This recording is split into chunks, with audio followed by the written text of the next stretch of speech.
Gracias por la invitación. Por favor. ¿Por aquí? Por ahí. ¿Todo bien? Todo muy bien. Bien el aire, estamos. Estamos. Yo soy igual que vos, sufro mal el calor del Yo estudio. necesito aire frío. Está muy bien. Bueno, ¿arrancamos? Arrancamos.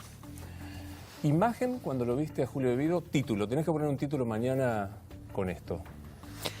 No, a ver, me parece que de las imágenes más fuertes, periodísticamente hablando, y hasta políticamente hablando, de los últimos tiempos. La historia pasa muy rápido, pero no nos olvidemos que hasta hace menos de 2 años, Julio De Vido era tal vez el segundo hombre más poderoso del gobierno kirchnerista.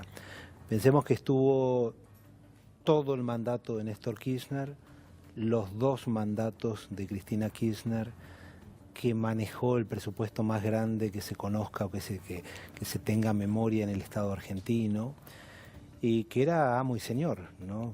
Los empresarios más importantes de la Argentina, aún aquellos que muchas veces se les titula los dueños de la Argentina, no digo que se arrodillaban ante De Vido, pero tenían que aceptar sus reglas de juego, ¿no?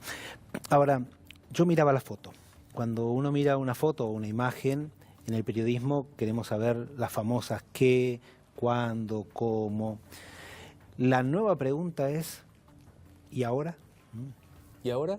Y ahora la gran duda que yo tengo es, De Vido debe ser consciente de que el día de hoy es el primero en una cárcel, como vos decías en tu comentario, como la de Ezeiza, y que van a pasar muchos días hasta que vuelva a salir de esa cárcel. Por muchas razones. Pero la gran pregunta que yo me hago es, ¿cómo es posible que ni Lázaro Báez, ni José López, ni Manzanares, ni Barata, y ahora De Vido, ninguno se haya acogido a la figura del arrepentido? ¿Y por qué crees que no pasa eso? La verdad que no lo entiendo. En otros momentos hubiese imaginado que gente compenetrada ideológicamente con la causa, en este caso no lo sé, ¿hay algún temor a algo? Porque digo, De Vido no era el jefe. Obviamente tenía una jerarquía importante, pero nunca fue el jefe.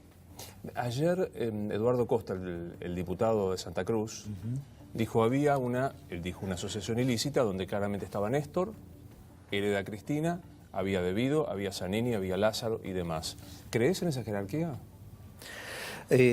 Sí, sin ninguna duda. No, a ver, De Vido no tomaba ninguna decisión sin consultar más arriba. ¿Néstor tenía ideología o tenía solo ambición por el poder? Bueno, Néstor Kirchner fue variando su ideología, podríamos decir, si somos generosos, evolucionando, ¿no? Fue pasando de ser un conservador cuando gobernaba Santa Cruz a pasar a ser progresista cuando ocupó la presidencia de la Nación. Fue modificando algunas cosas, lo cual a veces no es criticable. Obviamente él tenía un concepto de que para mantener el poder había que obtener recursos, y ahí cayeron en los excesos, ¿no? Vos sos abogado. A ver, tengo un título de abogado, lo que no necesariamente significa que me acuerde demasiado, ¿no? Te llama José López, te llama Lázaro Báez. ¿Le aconsejás que hablen? Sí, por supuesto. Pero no como abogado, como argentino. Porque pongámoslo así. ¿Vos pensás que De Vido hizo esto sin complicidades hacia arriba, hacia abajo, hacia el costado? No sé, ¿se pudo hacer esto de Río Negro o los subsidios del transporte o las obras con Odebrecht sin complicidad de empresarios? No. Imposible. Digo, en la corrupción es como el tango, se necesitan 2 para bailarlo. Entonces la gran pregunta es, señor, ¿por qué no le hace un bien a la sociedad? Usted, su vida está estropeada ya, porque de nada le serviría. Yo no sé si tiene 1.000.000, 100 o 2.000, no lo sé. Para nada. Hoy miraba yo la escena donde todo el periodismo tenía el dato de que De Vido estaba en su departamento de la calle Libertador. Salvo A24, que me impresionó, decía, está camino a Comodoro Pi en el auto, ¿no? Finalmente tenía razón América 24. Ahora yo miraba la escena de todos los vecinos esperando a Devido para insultarlo, ¿no? O para... Digo, ¿de qué te sirve tener 1, 10, 100, 1000 o 1500 si no puedes ir con tu mujer, tu amigo, tu hijo a tomar un café al Paseo Alcorta o al bar de la esquina o subirte en un avión tranquilo? Esta gente no puede caminar por la calle. Entonces digo, al menos, señor, hágale un bien a la sociedad, cuente, cuente si usted sabe, si usted vio todo, cuente, ¿qué empresario fue? ¿Cómo hicieron esa planta de agua potabilizadora? ¿Cómo hicieron ese gasoducto? ¿Qué empresario arregló con usted el tema de los barcos del gas? Y es como que hacernos creer que Chicone fue vudú. Bueno, fue vudú. ¿Y quién más? ¿Y quién financió, no sé, la operación? ¿Y quién iba a manejar la fábrica de hacer billetes? En sí, creo que le falta eso a la Argentina y yo no estoy tan convencido que se vaya a acelerar en esa dirección. Esto que vos planteás es interesante porque es casi la teoría de Lampedusa, del gato pardo. Cambiar algo para que no cambie nada. ¿Estamos en un momento lampedusiano o crees que de verdad arrancó un cambio de época? Bueno, mi profesión, más que ser periodista, es ser escéptico. Yo soy un escéptico profesional. Tengo dos. Una es ser escéptico y la otra es ser curioso. Déjame en este caso ser escéptico. ¿Cristina es cómplice de Devido? A mí me pareció muy claro el mensaje del abogado de Devido que se llama Rusconi, Maximiliano Rusconi. Hace poquitos días dijo, si Devido, por lo que pasó, tiene que ir preso, Cristina Kirchner también. Eso no lo dice el abogado por decisión propia. Eso es que él lo dice Devido. Un metamensaje. Un metamensaje, que hasta ahora no le sirvió. O sea, el mensaje, me imagino, fue, Cristina, habla con tal juez que nombraste, y no le sirvió. A ver, la buena noticia es que hoy se derrumbó algo, ¿no? Y me parece que la justicia, vos decías muy bien, la lentitud a veces de la justicia, supera un problema de los jueces argentinos. Yo creo que la sociedad argentina es una sociedad en su conjunto no demasiado valiente. Muchas veces yo veo imágenes, esas que toman las cámaras de los municipios, donde a la salida de un lugar bailable hay 7 tipos pegándole a uno, ¿no? Y ves que hay 2 por ahí. Y digo, a veces apuesto, digo, ¿qué hacen estos 2? ¿Van a defender o se transforman en 9? Generalmente se transforman en 9. Entonces la sensación es que los jueces, o algunos jueces, no quiero generalizar, estuvieron este tiempo viendo, bueno, ¿cuándo aceleramos? ¿Aceleramos o no aceleramos? ¿Está repartido el Consejo de la Magistratura o cambió de color político? Y el domingo fue el día clave. El 22 de octubre fue el modo... Ahora, vos decís bien, ¿no? O sea, hay como un contexto de cobardía. O sea, una buena parte de la sociedad también eligió mirar para otro lado, porque me parece que la responsabilidad de la sociedad común y corriente y del juez... Son diferentes, pero igual son distintas, ¿no? No, igual tampoco generalizo. A mí me parece que hace tiempo que hay jueces, no sé, vos mencionabas a la sala del doctor Irurzun. Yo creo que no hay nadie que pueda cuestionar la idoneidad o la honestidad del doctor Irurzun. Creo que nadie puede cuestionar el trabajo de un montón de fiscales federales que son impecables históricamente, y hay muchos de los jueces federales de la capital que son los que siempre, que también hacen bien su trabajo y fueron dignos. Hay de todo, como en todos lados. Definime el kirchnerismo. Bueno, a ver, me parece que el kirchnerismo intentó ser, dentro de la gama de populismo, progresismo, peronismo, un armado político que vino para quedarse. Ellos se sentían que iban a manejar la Argentina por muchos años. Alguna vez escuché de alguno de ellos decir, a mí me tocan 4, después vendrán 4, y soñaban con la eternidad, ¿no? Néstor. Y la verdad es que me parece que ya está. El domingo fue el final del kirchnerismo. Definir el macrismo. Ahí no estoy tan seguro. A mí me da la sensación de que, no sé si hay algo como macrismo.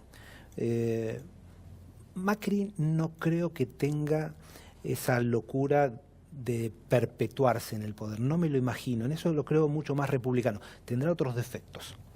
No sé, podemos enumerarlos. Pero no creo que tenga eso, no me lo imagino. Yo conozco a Macri desde cuando él era joven y yo también.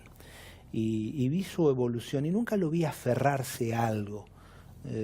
Y me imagino que, no creo que es una persona que si seguramente va a ir por la reelección, eso estoy seguro. Pero no me imagino torciendo la ley para cambiarla para quedarse eternamente en el poder. Beatriz Sarlo dice, no son republicanos químicamente puros. Propuesta de nombramiento de jueces por decreto, cambio de leyes por decreto, ahora vino el tema del blanqueo. ¿Coincidís con ella? A ver, yo creo que el ejercicio del poder es algo que requiere un aprendizaje. Cuando nombraron a dos ministros de la Corte por decreto, me parece que Macri es ingeniero, no tiene una enorme formación jurídica, eran los primeros días de su mandato, el que se lo propone caminando por los jardines de Olivos, no tiene él todo el background para decir eso no funciona, comete el error. La buena noticia es que a los poquitos días lo rectificó, lo cambió. Entonces, ¿qué creo? Si vos te fijás en los últimos discursos del domingo de todos los que ganaron, utilizan la palabra somos la generación. Entonces, no sé si hay macrismo, yo no creo que exista el macrismo, existe, me parece que el PRO, que es un nuevo partido político, después de muchos años que la Argentina no tuvo partidos políticos nuevos. Interesante que se hayan apoyado en la Unión Cívica Radical, que tiene una experiencia política, que es un partido con valores republicanos. Y sí veo que va a haber diversidad de posibles candidatos, ¿no? A mí me da toda la sensación de que en su cabeza Macri dice, si mañana me pasa algo, no sé, no puedo caminar más, o me cansé, o Antonia quiere que deje de ser presidente, tiene en su cabeza 3 personas que mañana mismo podrían encabezar el partido, no el macrismo, el partido. Vos desde que trabajás hace mucho tiempo, pero digo, tomo la democracia. Viste a todos los presidentes, conociste o los entrevistaste como periodista o como empresario. En retrospectiva, del 83 a esta parte, ¿quién? A ver, Alfonsín yo lo conocí muy chico, yo era chico, yo lo acompañaba en sus viajes, yo escribía en una revista en esa época y una de mis funciones era viajar con el presidente. Con Alfonsín tuve diálogos off the records, yo escribía sobre política. Cada uno tuvo algo, no sé si hay uno. Y lo bueno es que creo que la Argentina fue evolucionando y va evolucionando. La sociedad argentina de hoy es mucho mejor que la sociedad argentina que comenzó en 1983. ¿Néstor es una evolución de Alfonsín? Néstor, a ver, yo no quisiera cargar... Néstor tiene 500.000 defectos, pero hay uno que la clase política le tiene que agradecer. Cuando Néstor Kirchner llega al poder, no había ningún tipo de respeto por un presidente de la República. Estaba la Argentina en un estado de ebullición. Veníamos del que se vayan todos, ¿no? Ellos lo cambiaron por el vamos por todos. Pero yo trataría de ser no tan cruel, por más que haya sido el cerebro de la distorsión que vino después. El primer gobierno de Néstor Kirchner tuvo gente en el poder que la verdad que no sé si todas son cuestionables. No sé, Rafael Bielsa, por ejemplo. Creo que es no sé cuántos tipos de la categoría intelectual o de sus condiciones intelectuales hay en la política argentina como Rafael Bielsa. Y aparte rosarino. Y aparte rosarino. Como pequeño detalle. Exactamente. New York Times dice apoyo a Hillary. Infobae no dice eso. ¿Por qué? Bueno, primero porque no apoyamos a Hillary. Principalmente porque creo que yo no creo que un medio como Infobae tenga que apoyar a un candidato. Digo, yo hago de la diversidad una forma de trabajar. Vos cada tanto escribís en Infobae. Yo no creo que Valeria Cavallo te pregunte sobre qué vas a escribir ni qué va a decir tu artículo. Jamás. Pero tampoco le pasa a Tenenbaum, que no creo que piense como vos en todo, y a Diego Rojas, que es del Partido Obrero, tampoco. Y yo no pregunto a la gente, o a Kachanowski, digo, entre Diego Rojas y... ¿Qué creo que es Infobae? Infobae es un medio que tiene que informar y que las opiniones que se vierten en Infobae no necesariamente representan a lo que puede ser mi opinión. Y me pasó siempre eso. Digo, mucha gente pensaba que Radio 10 era lo que yo pensaba. Y yo tenía Radio 10, pero al mismo tiempo tenía Mega, que tenía... Yo creo en la diversidad. A mí me parece que las mejores sociedades son las de la diversidad, ¿no? Por eso es bueno la mezcla de migrantes diferentes, es bueno la mezcla de sexo. ¿Qué le criticaría Macri, por ejemplo? Que tiene un gabinete absolutamente de hombres. Mirá lo que es el gabinete de Macri. Sí, Stanley. Una, ¿cuál más? Era Malcorra, que no está más. ¿Qué más? No. ¡Wow! 23 ministros, de los cuales la mayoría ni conozco los nombres. Si yo te pregunto a vos... Perdón, Patricia Bullrich. Ah, bueno, perdón, Patricia Bullrich. 2. 23 sobre 2 no llega al 10%. Cuando que haya mujeres es muy bueno. A ver, tiene que haber mujeres. Y no es un tema de sexo o de género. Tiene que haber de todo. Si son varios los sexos, que haya varios sexos. Si hay varios los géneros, tendría que haber de todo. Creo en eso. Y Infobae yo trato de poner en la práctica eso. La gerenta general es una mujer, la directora editorial es una mujer, la directora periodística es una mujer. ¿Por qué? Porque creo en la diversidad. En realidad era la pregunta de por qué Infobae no dice si votó a Hillary, que está claro, era una sutileza para ser más directo. ¿A quién votaste? En la última elección, en la primera vuelta a Sergio Massa y en el balotaje a Mauricio Macri. ¿Por pasión o por...? No, porque... primero porque no quería que continúe el kirchnerismo. No, me parece que el kirchnerismo... No podría haber votado a Zanini nunca en mi vida como vicepresidente. ¿Votaste con beneficio inventario a Macri? No, digo, lo voté... Digo, yo creo que en ese momento entre Massa y Macri no había las diferencias que hay hoy entre Massa y Macri.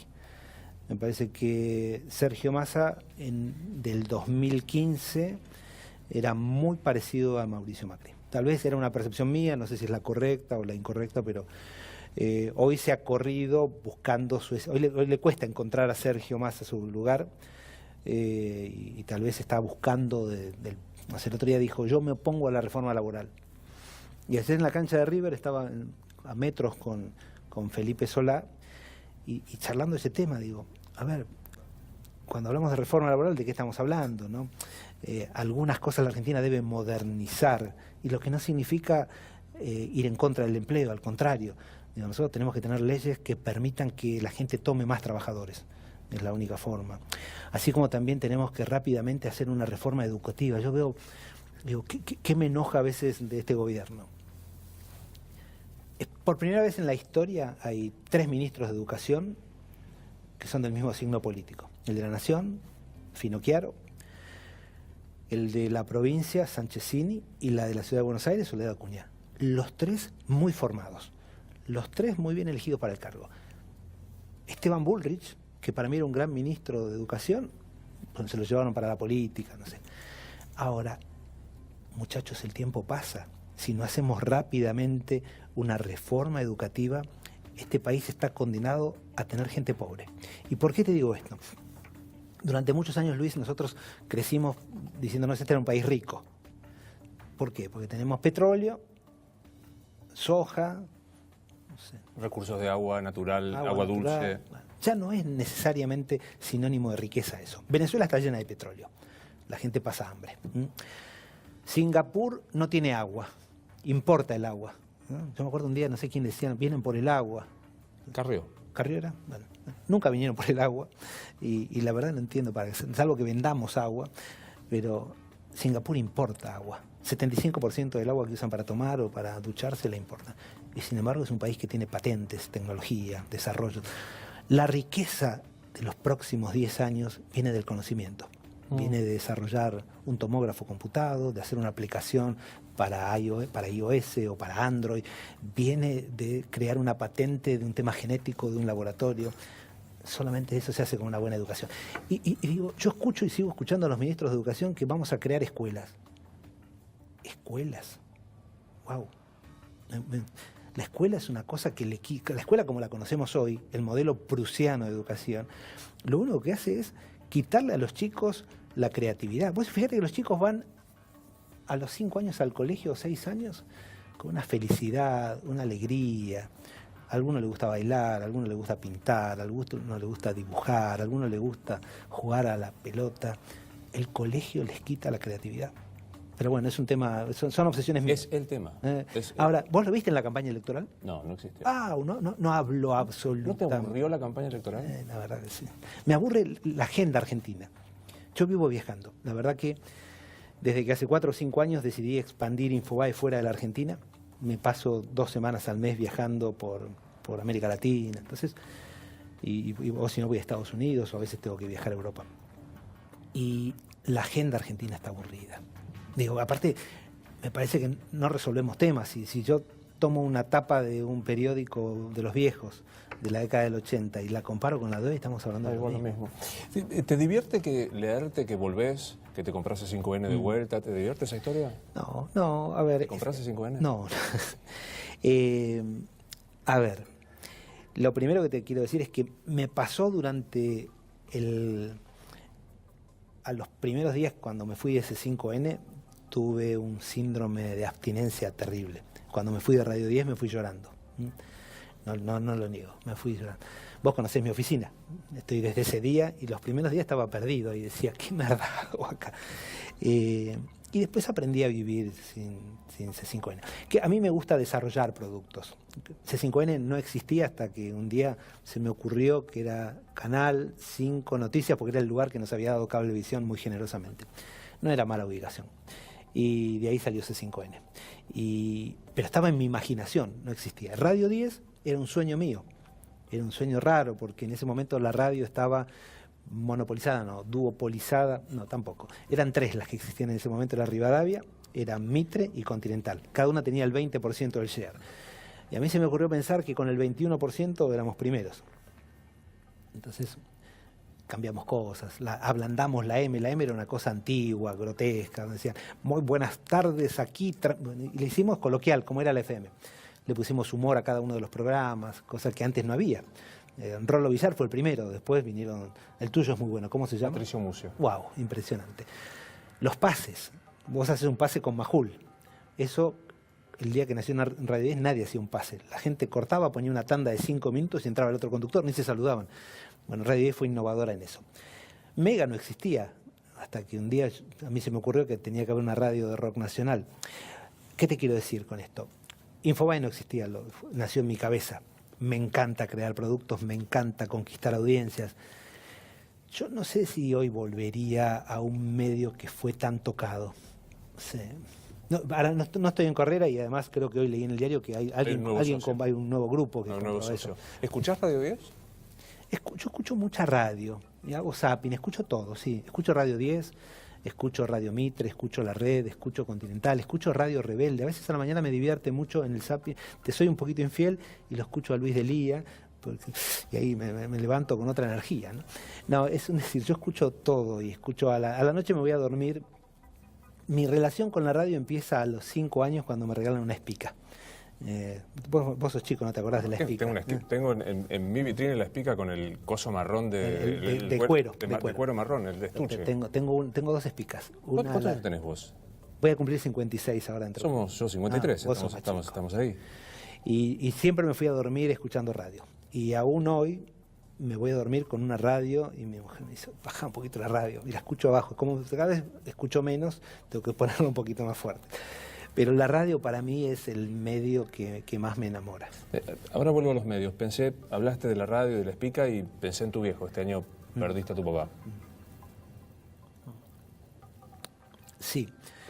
Sí, no hace 2 meses y días. Para mí fue un shock muy fuerte. Primero porque con papá teníamos una gran relación. Mi viejo fue el gran amigo, gran compañero de mi vida. Desde muy chiquito, siempre estuvo cerca mío, con papá hablaba todos los días y jamás me hubiese imaginado, hasta el día que tuvimos el diagnóstico de su cáncer, la única preocupación que teníamos era la presión alta, yo lo llevaba a la cardióloga, lo embromaba, papá no le pongas sal a la comida. Y este último año se empezó a olvidar algunas cosas, al menos mi vieja me decía eso, papá no se acuerda de nada, yo creo que lo hacía a propósito, ¿no? Pero Entonces, el problema era, lo somos un neurólogo. Y de repente un día, el 11 de julio, le diagnostican un cáncer de páncreas y con metástasis en el hígado. Y sentí varias cosas. Primero, no me imaginé que se iba a morir tan rápido. Tuve la suerte de esas 4 semanas estar todo el tiempo con él. Y me pasa mucho que lo extraño. Es una sensación fea de nunca más, ¿no? Nunca más voy a hablar con él, nunca más lo voy a ver, nunca más vamos a festejar una Navidad juntos. Voy a la cancha, el programa familiar era ir con Mateo, que me acompañó esta noche, y con mi viejo a la cancha de River. Y estos días fui solamente por la Copa Libertadores, porque no me hace bien, siento que cuando gritamos un gol falta el abrazo del viejo, ¿no? Y después la impotencia de no poder hacer nada. Yo creo que uno en estos oficios que tenemos nosotros nos sentimos que podemos resolver todo, ¿no? Tenemos alma de productor, de resolver. Y ahí me di cuenta que no pude resolver nada. ¿Cuánto te importa lo que piensan de vos? Si es gente que conozco, muchísimo. O sea, de la gente que conozco o por la gente que respeto, muchísimo. ¿Lográs tamizar? O sea, ¿no sos un novarecio indiscriminado que le importa todo? No, yo aprendí primero que haga lo que haga en la vida, es imposible conformar a todo el mundo.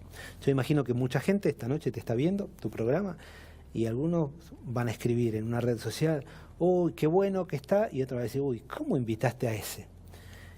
Y celebremos eso. Sería terrible que todo el mundo diga, qué lindo, como así sería terrible que todo el mundo diga, qué feo. A mí me parece que lo hablamos cuando vos estabas por entrevistar a Cristina Kirchner. Vos hiciste un gran reportaje.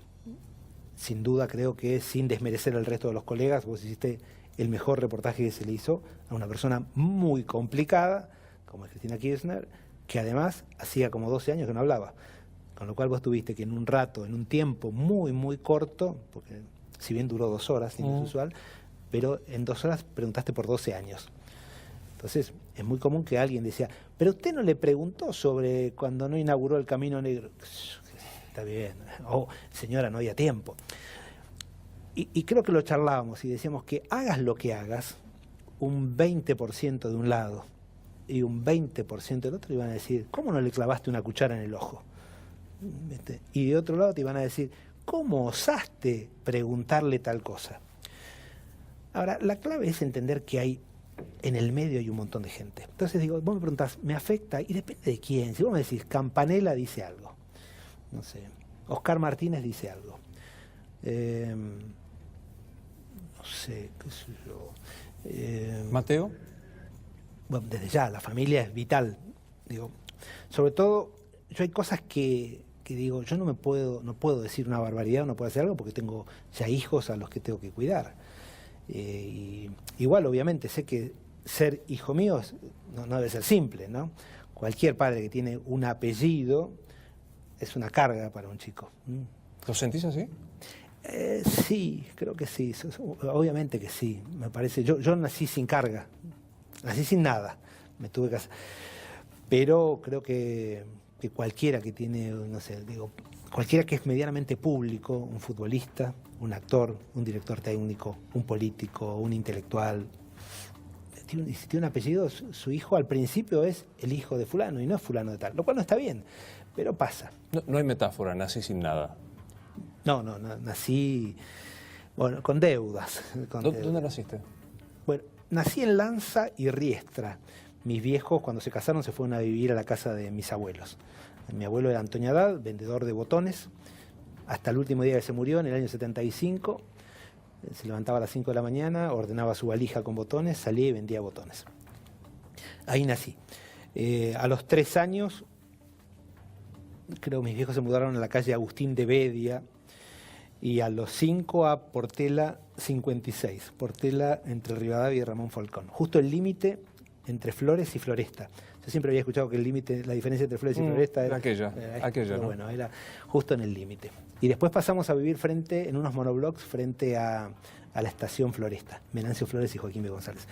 Y mi viejo tenía muchos trabajos, igual la plata no alcanzaba, llegaba el día 20 y a mí, ¿sabés que me daba terror el día 20? Porque, no solo porque dejábamos de comer carne, comíamos arroz y fideos hasta el 30 o 31, depende del mes, sino porque mi vieja cuando llegaba y faltaba plata se desesperaba y se peleaban. A mí me mataba ver cómo los viejos se peleaban porque faltaba plata. Fue una experiencia maravillosa. Agradezco a Dios haber podido entender eso, porque después empezás a valorar más las cosas, ¿no? Yo creo que cuando no tuviste algo, yo voy por la casa, voy apagando las luces, pero no porque no pueda pagar la factura de luz, que de por sí ahora aumentó, pero bueno, sino porque me han quedado tics. ¿Y con tus hijos sos de que sobreactuar esa situación? A ver, qué sé yo. A veces cometo el error de que no quiero que tengan la privación que yo tuve, pero ¿qué trato de hacer con los chicos? Yo viví una infancia, no fue la mejor mi infancia, porque la carencia genera roces. Al menos en mi caso, o en mi casa. Yo trato con los chicos darle, no sé, mucho afecto. No sé si lo logro, o sea, yo lo doy, no sé si lo reciben, viste que a veces pasa eso. No siempre las relaciones son entendidas de la misma manera. Pero si tuviese que definir dos cosas que me gustaría que tengan mis hijos y que trato de trabajar en su educación, es que crezcan fuertes y libres. Por eso Mateo, espero que no le dé vergüenza, pero votó a Miriam, ¿cómo se llama? Bregman. Y fuimos discutiendo en el auto, pero él fue y votó a Bregman. Y mi hija número 2, la segunda, que estudia afuera, es absolutamente de izquierda. Entonces, digo, bueno, es tu ideología, ya vas a aprender, ya se te va a pasar, ¿no? Eso se cura con el paso. Pero está bien, digo, si a los 18 o 21 años no tienen eso, hay que entenderlos. Pero creo en eso, creo mucho en la libertad. Yo soy un anárquico, creo, o un libertario. Concepto que en la Argentina todavía no funciona, no se entiende, lo que es el libertario. No es el liberal, sino es aquel que cree... Yo creo que no hay que tener tantas normas. Es todo lo contrario a un conservador. Atrás un tema que fue Cristina. Llegás y la recibís en tu casa, en Infobae. Sí. Después que le contaste a Elefantino en un gran encuentro que hiciste en Animales, que vendiste atorado. ¿Por qué fuiste a recibirla? Bueno, a ver, yo creo que hay que diferenciar. Cuando uno es dueño de un medio, lo que yo piense o lo que mi estómago siente es secundario. Es mucho más importante el medio que yo. ¿Qué es más importante hoy para mí? Lo que yo pueda sentir, lo que yo pueda pensar, o el crecimiento y el desarrollo de un lugar donde tratamos de hacer periodismo y donde hay muy buenos periodistas. Y obviamente Infobae es más importante. Y además porque digo, creo que corresponde. Yo puedo pensar de Cristina un montón de cosas o sentir por Cristina un montón de cosas. Ahora, me parece que hay reglas. La primera es ser educado. La segunda, si uno es un anfitrión y viene un expresidente de la República elegido con el 54% de los votos, con lo cual es mucha gente en nuestro país, bueno, yo tengo que estar. Después, alguien de la familia se me podrá enejar y me va a decir, ¿pero cómo recibes? ¿Pasó? Pasó entre amigos enojadísimos. ¿Cómo? Y además, insisto, yo creo en la libertad. Y creo que lo mejor que podía pasar en ese momento es que Cristina hable. Vos dijiste, yo puedo pensar o sentir muchas cosas de Cristina. ¿Qué pensás y qué sentís? A ver, yo creo que Cristina desperdició una enorme oportunidad como presidenta de la República. La Argentina tuvo sus mejores años económicos, sobre todo por el valor de algunos commodities que la Argentina exporta en los años que estaba ella. Argentina se hizo de muchos recursos que lamentablemente no están donde deberían estar, ¿no? Después creo que nos puso en una situación con el mundo muy incómoda, muy distinta a la de Néstor Kirchner. Digo, basta ver los discursos de Kirchner en Naciones Unidas. Kirchner era un pícaro, ¿no? Entonces se enojaba, decía públicamente, porque los americanos, ¿no? Y cerraba acuerdos con la DEA, con los organismos de inteligencia norteamericanos, le hacía los deberes a los americanos, o sea, lo que él hablaba con Venezuela iba y se lo contaba a los americanos. Digo, Néstor Kirchner era un pícaro. ¿Qué pensás personalmente de Cristina? ¿Qué sentís personalmente por ella? Yo creo que Cristina Kirchner tiene esa enfermedad de los que no pueden vivir sin poder, ¿no? Entonces, ahora creo que es absolutamente funcional al gobierno, ¿no? Digo, cuando vos hablás con los líderes, los creadores de Cambiemos, te dicen, nosotros necesitamos a Cristina. Hace un año y pico, cuando nadie pensaba en la candidatura de Cristina, alguien le llevó a un señor muy importante del gobierno una carpeta así con documentación que tal vez se hubiese comprometido a la expresidenta. Y la persona que lo recibió, muy republicano, dijo, mire, primero, dos cosas. Esto no es para nosotros, lléveselo a un juez. Ahora, segundo, déjeme darle mi opinión. Para que nosotros podamos hacer las reformas que hay que hacer y tener poder y seguir ganando elecciones, necesitamos a Cristina en estas tres cosas. Libre, hablando y candidata. Eso me lo contaron abril, marzo del año pasado. Cuando hace 3 o 4 meses vi a Cristina candidata, dije, wow, estos tipos tienen una maquinaria, son inteligentes, usan Big Data. Y cuando el domingo a la noche Cristina le sale la real Cristina Kirchner y no reconoce la derrota, no felicita al triunfador y dice, eso es un detalle. Pero el dato político dice, señores, y desde el gobierno, imagino, decían, vamos, decilo. Unidad Ciudadana llegó para quedarse y festejaron, porque Cristina es lo que va a permitir que Macri sea presidente en el 2019 nuevamente. Cristina es la persona que no le permite al peronismo la renovación. Ningún peronista te va a decir esto públicamente porque le tienen pánico. Cristina ha logrado que mucha gente le tenga pánico. Pero nada mejor para Mauricio Macri, o para no sé quién será el futuro presidente, Rodríguez Larreta, o Peña, o Vidal. En ese orden me parece que debe tener Macri su cabeza. O Macri primero, ¿no? Con Cristina adelante el triunfo está asegurado. Para que le tengan miedo a Cristina, para que una persona sienta miedo por otra, tiene que tener un algo que lo hace poderoso. ¿Qué es lo que tiene de poderoso? Bueno, yo creo que tiene como 3 millones de votos. Eso no es poca cosa, o más. Entonces, eso... Ahora, si ella tuviese realmente vocación histórica... ayer escribió en Infobae el historiador Romero, y digo, durante muchos años se dijo que el peronismo podía terminar, ¿no? Hubo gente, los gorilas, como así dicen, como... Aquí presente, buenas noches. No, pero ¿cuánta gente dijo, bueno, se termina el peronismo? Yo no sé si Cristina va a terminar con el peronismo, pero que lo está intentando, no tengo ninguna duda. ¿Cuánto hay de verdad en un presidente levantando el teléfono para hablar con Daniel Haddad, el dueño de Infobae, para decir, aflojá? Bueno, no sé si... O sea, ahora no pasa eso. ¿No te llama Macri? No. Creo que desde que Macri es presidente, habré visto 2 veces o 3 veces 5 minutos. Y no hablo por teléfono. Y creo que me dicen mis colegas dueños de medios que Macri no llama a nadie. Lo cual me parece interesante. Ahora, fue muy común eso, muy común. Después está, lo cual tampoco creo que esté mal.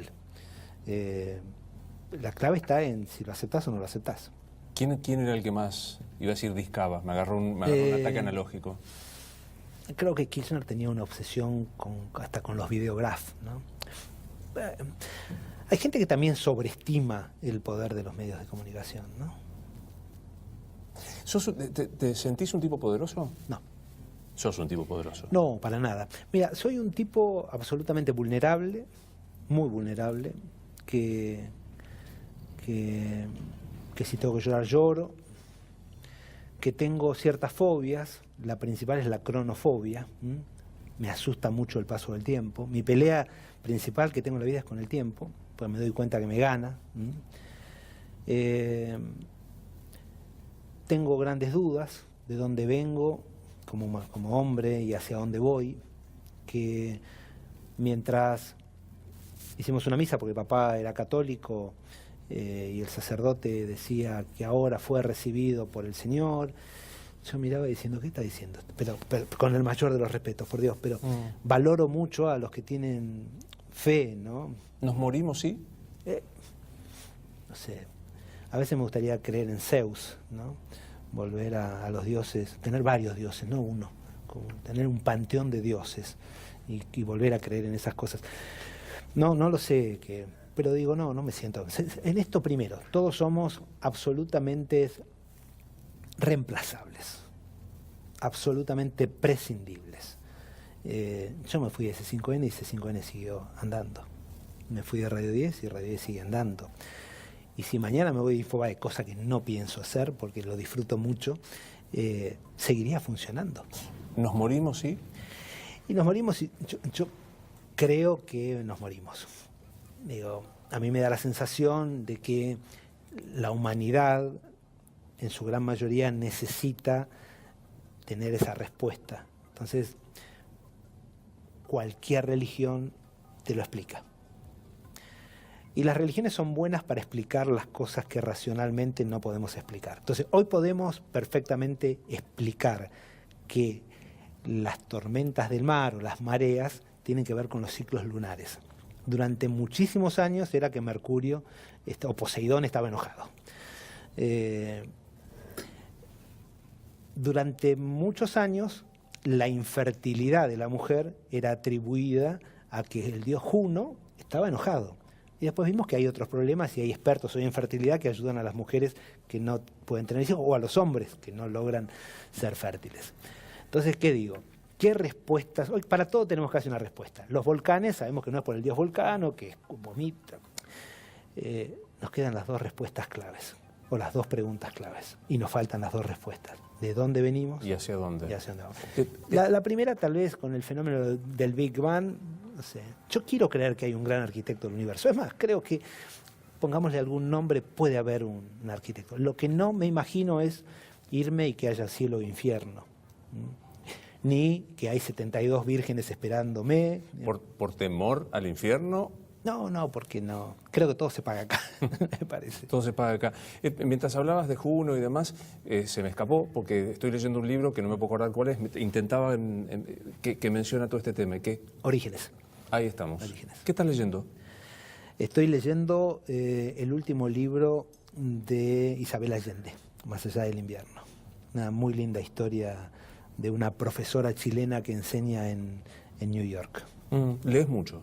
Leo mucho, soy un anárquico, porque paso de leer eso a leer, no sé, algún libro de filosofía, o leer a Harari, que cada tanto lo marco, lo subrayo, el Homo sapiens o Homo Deus, o paso a leer mucho de historia argentina. Estoy leyendo ahora una biografía de un profesor de Ditela, que me la mandó, sobre un político que creo que los radicales ocultaron, que no nos contaron la verdad, que es Marcelo Torcuato de Alvear. Presidente maravilloso que tuvo la Argentina, que cuando cae Hipólito Yrigoyen, él estaba en Francia. ¿Vos sabés que hay dos presidentes que llegaron ricos al poder? ¿Qué son? Alvear y Macri. Alguno de los otros se hizo rico, que es distinto, pero estos llegaron ya con fortuna. ¿Eso es bueno o es malo? No sé, no está mal, no sé si bueno o es malo, es, ¿no? El achaque a Macri es que no tiene piel social porque no lo pasó. No tenía un abuelo que vendía botones. No creo que eso te haga tener... No lo sé, no lo sé. No sé si necesariamente... No sé, la clave me parece es que lleguen al poder y no se enriquezcan, no si llegan ricos o no llegan ricos. Pero te decía, no sé, soy anárquico leyendo y trato de leer todo lo que puedo, y a veces cuando entro... Una de las cosas que más disfruto yo es ir a una librería. Nosotros a veces visitamos, sé que nunca nos cruzamos, pero sé que vos vas a la misma librería que voy yo, a Eterna Cadencia. Eterna. Porque yo la tengo cerca, además, porque tiene de todo. Pero también voy a Cúspide, voy a cualquiera de ellas. Y por un lado siento placer, y por el otro angustia, porque veo que jamás me voy a morir sin leer un montón de libros. Y a veces otra cosa que me pasa, yo hice mucho esfuerzo para poder comprarme las obras completas de Aristóteles. Me agarró en la época de la facultad, leía, me encantaba mucho yo fui a la UCA, ¿no? Entonces nos formaron aristotélicos tomistas. Aristotélico me mantengo, tomista ya no. Pero para comprarme las obras completas iba a una librería que estaba por la calle Callao en un tercer piso, un señor que vendía libros usados, y cada vez que llegaba, porque había inflación, no porque me era mal tipo, me cambiaba el precio. Y llegaba y decía, traje los 100, no, pero ahora vale 120. Y yo decía, hijo de su... Y era la inflación, pobre tipo, no tenía la culpa. Entonces, ¿qué me pasa? No solo que quiero leer un montón de cosas, sino que cuando veo mi biblioteca, que yo la tengo dividida en 2 casas distintas, que deben sumar 6.000 libros, que no sé si todos los he leído completos, pero que algún capítulo, porque a veces abandono. Antes no abandonaba, me daba mucho un orgullo no terminar un libro. A veces no me acuerdo de detalles y tengo que volver a releer libros. ¿Te pasa eso o no? Todo el tiempo. Woody Allen dice, solo sé que hay 2 cosas importantes en la vida. Una es el sexo, de la otra no me acuerdo. Muy buena. ¿Es? No sé si solo hay 2 cosas. El sexo obviamente que es muy importante en la vida, sin ninguna duda. Es vital, ¿no? Digo, nosotros somos un balance entre Eros y Tánatos, ¿no? Eros es vital, es fundamental. Y hay más cosas. La amistad me parece vital, la comprensión, la familia. Para mí, yo soy familiero. ¿Cuántos años hace que estás casado con Viviana? Cumplimos 31 hace poquitos días. Tenemos 4 hijos. Para mí la familia es un refugio. Este programa, cuando empezamos a hacerlo, tuvo un hecho recurrente. Ante mi pregunta, ¿qué pasa cuando te morís? Muchos, me parece que aferrados al susto de la muerte, quisieron reencarnar. Supongamos que hay reencarnación. Y reencarnás en Debido, ¿qué haces? Hablo. Debido hoy que hizo todo lo que tenía que hacer. No, hablo y digo, señores, sí, fui yo, pero también fue ella, o ella, o no, para no decir solamente ella, él, y lo hice con aquel, ¿vio? El que tiene las oficinas en la calle, ese. Hablas. Ese traía la valija. Reencarnás en el Papa Francisco. Y sería complejo, ¿no? Porque no sé si estaría muy a gusto dirigiendo una religión de 2.000 millones que siguen. ¿Son 2.000 millones más o menos? Sí. No por la Iglesia Católica hoy, ¿no? A mí me complica un poco ver ciertas cosas que pasaron en nombre de la Iglesia Católica a lo largo de la historia. ¿Reencarnás en Cristina? Y sería terrible, ¿no? Porque no me hagas eso. ¿Reencarnás en Carrió? Bueno, yo distingo en Carrió cosas muy, muy positivas y cosas que en ese afán de demostrar que no tiene límites pueden llegar a causar ciertos daños, ¿no? O sea, ¿qué valoro en Carrió? La valentía, creo que no le debe tener miedo a nadie, y eso es muy importante. No abundan los valientes en el mundo, y Carrió es valiente. ¿Reencarnás en Mauricio Macri? Eso sería más cómodo, ¿ves? Porque creo que si estuviese hoy en Mauricio, adentro de Mauricio Macri, trataría de ver cómo uno es el nuevo Sarmiento. Para mí, y esto va a generar polémica, y hay gente que no le va a gustar, para mí Sarmiento es de los tipos más importantes que pasaron por este país y que hicieron que este país sea... Es largo, podemos discutirlo horas y sé que hay gente que no le gusta Sarmiento. Ahora, lo que me gustaría es discutir con gente que realmente me fundamenta. No que me saca una frase de recuerdo de provincia, o hablar en serio de lo que fue Sarmiento para este país. Y creo que Macri, hoy, octubre del 2017, yo sé que tiene que hacer la reforma laboral, la reforma impositiva, la reforma electoral. Por arriba de todo eso es hacer la gran revolución educativa. ¿Reencarnás en Víctor Hugo Morales? Bueno, depende en qué momento. Hasta hace unos... Hoy. A mí me sorprende Víctor Hugo. Tengo un gran respeto. Me parece un gran profesional. Gran, enorme. Algún cambio que tuvo en estos últimos años en temas de políticos lo veo hasta como cierto, sin profundidad. Eso simplemente. ¿Hay algo que no te pregunté que te gustaría que te preguntara? No, jamás le sugeriría, no, y mucho menos a vos. No. Tenés que poner en la ficha del hotel, Daniel Haddad, profesión. Insatisfecho. Crónico. Crónico, sí, permanente. Diván. No, frente a frente. Tengo un analista que nunca estuve, yo tengo, mi primera vez que en el psicoanálisis fue a los 14 años. Yo tenía problemas de conducta. Me vivía agarrando a trompadas y mi viejo, muy humilde, dijo, flaco, yo me analizo. Estamos hablando de los 70. No podés agarrarte a trompadas cada día que salís del colegio. Y bueno, y ahí con el análisis, que siempre fue de frente, entendí lo que me pasaba, con quién estaba enojado. Y a lo largo de la vida, en distintas etapas, no fueron años continuados, pero aún hoy lo haces. Vuelvo. ¿Te quedó algo por decirle a tu viejo? Le hubiese dicho seguramente muchas más veces que lo quería, de las que se las dije. Viste que no sé, a mí no me cuesta decir que quiero, pero a veces, no sé, quizás hubo algún tiempo en mi vida que no le di toda la bolilla que me hubiese gustado darle porque estaba creciendo, ¿no? Corriendo contra el miedo a la carencia, ¿no? Entonces, pero bueno, ya es tarde. Ha sido un gusto recibirte. Gracias, Luis, por la invitación, un enorme placer. Esto es Luis Novarecio Entrevista, hasta mañana.